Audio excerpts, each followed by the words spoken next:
लेकिन बहुत come back support था मेरे भाई का, क्योंकि पहले मेरा कैमरामैन रहता था। परिवार में आने के बाद आपको सबसे ज्यादा किसकी कमी महसूस हुई? सबसे परिवार में आने से ज़्यादा सबसे मेरी पत्नी की कमी महसूस हुई कि अगर आज यहाँ रहती इतने लोगों के बीच तो आज आप सबको मनोरंजन कराती, हंसाती, क्योंकि कुछ लोग। क्या विष्णु राज को घर की चहारदीवारी पे जैसे कदम रखते हैं पत्नी की याद आती है? पत्नी की याद तो आती है, और मैं रूम में जब कल देखा तो रूम को देख के पुराने चीज़ों को देखते रह गया। कुछ ऐसी चीज़ें हैं जो अभी भी वैसे रखे हैं, मैं उसको देख के भावुक हो गया। विष्णु राज के जो भी ऑडियंस है उनके ये सवाल है कि विष्णु राज जी घर पे आते हैं तो वो बिल्कुल खुश नजर आ रहे हैं, उनको कोई गम नहीं है।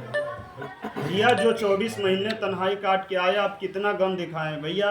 मेरे बस का नहीं है कि दिखावा करना, दिखावा की ज़िंदगी में नहीं जी सकता, और जो सही है सो सही है। अपने बेटे के लिए आप क्या कुछ करने वाले हैं? मैं अपने बेटे के लिए बहुत कुछ करने वाला हूं, और मेरा बेटा बोलो सबको हाय हाय।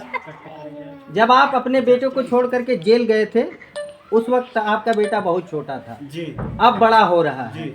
आप अपनी तरफ अपने बेटे को यूट्यूबर बनाएंगे या फिर आपको पढ़ाना लिखाना है? मैं अपने बेटे को एक ऐसे समाज सुधारक बनाने का प्रयास करूंगा जिससे कि जिस तरह आप लोग हमें प्यार देते हैं, इससे कई गुना ज़्यादा हमारे बेटे को सब लोग प्यार दें।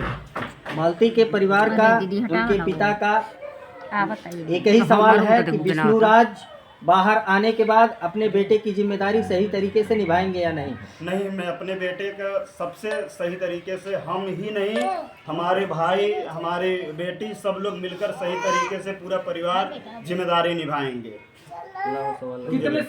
कितने समय बाद आप जेल से रिहा हुए हैं? 2 महीना 23 दिन बाद हम 2 साल 23 दिन। सॉरी 2 साल 24 महीने 23 दिन बाद हम जेल से रिहा हुए हैं। क्या जेल से रिहा हुए हैं आप तो पूरी तरह से मतलब बेगुनाह साबित हुए या फिर कैसे, क्या या कि मुकदमा अभी चल रहा है? इसके बारे में मैं अभी अपडेट नहीं दे सकता, बट इतना है कि मैं आप लोगों के सामने जेल से बाहर आ गया हूँ। अभी आप अपने